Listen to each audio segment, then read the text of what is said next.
સુરતમાં ભાજપના મહિલા નેતાના આપઘાતનું રહસ્ય વધુ ઘેરાયું છે।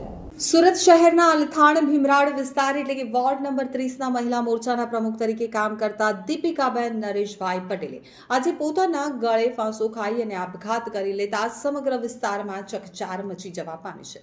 જો કે તેમના આપઘાત બાદ દીપિકાબેનના પરિવાર દ્વારા હત્યાની આશંકા વ્યક્ત કરવામાં આવી છે, જેથી હાલ આ મુદ્દો શહેરમાં ચર્ચાનું કેન્દ્ર બની ગયો છે।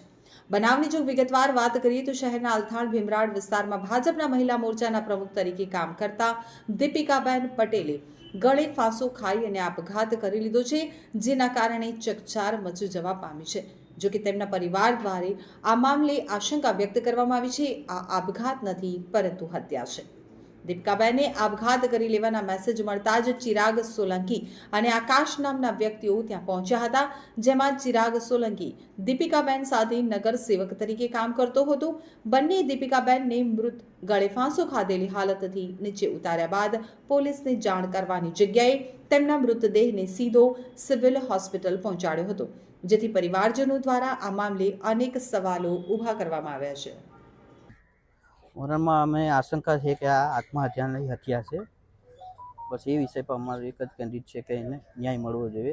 તો આ કઈ રીતની ઘટના છે? ઘટનામાં એવું હતું કે એમના રૂમમાં ફક્ત કોઈ ચિરાગભાઈ છે એ હતા, આકાશભાઈ હતા, એમના હસબન્ડ તો ખેટર હતા, બરાબર। ચિરાગભાઈ કોણ? ચિરાગભાઈ કોપરેટર છે। ઓકે, તો તમને શું લાગે છે એમાં કઈ રીતના તમને હત્યાની આશંકા લાગે છે? હવે સ્વાભાવિક છે કે જો માણસ આત્મહત્યા કરે અને એની બોડી નીચે લાવી હોય તો પહેલાં પોલીસને બોલાવવી પડે, જે એવી કોઈ પ્રક્રિયા કરવામાં આવી અને સીધા હોસ્પિટલ કે ડાયરેક્ટ સિવિલ લઈને આવી ગયા। હાલ અત્યારે પોલીસ પાસે શું માંગ છે? પોલીસ પાસે એમ જ કે ન્યાય મળવું જોઈએ, જો સાચું હોય તો અમારે એવું કેવું છે। પરિવારમાં કેટલા લોકો છે?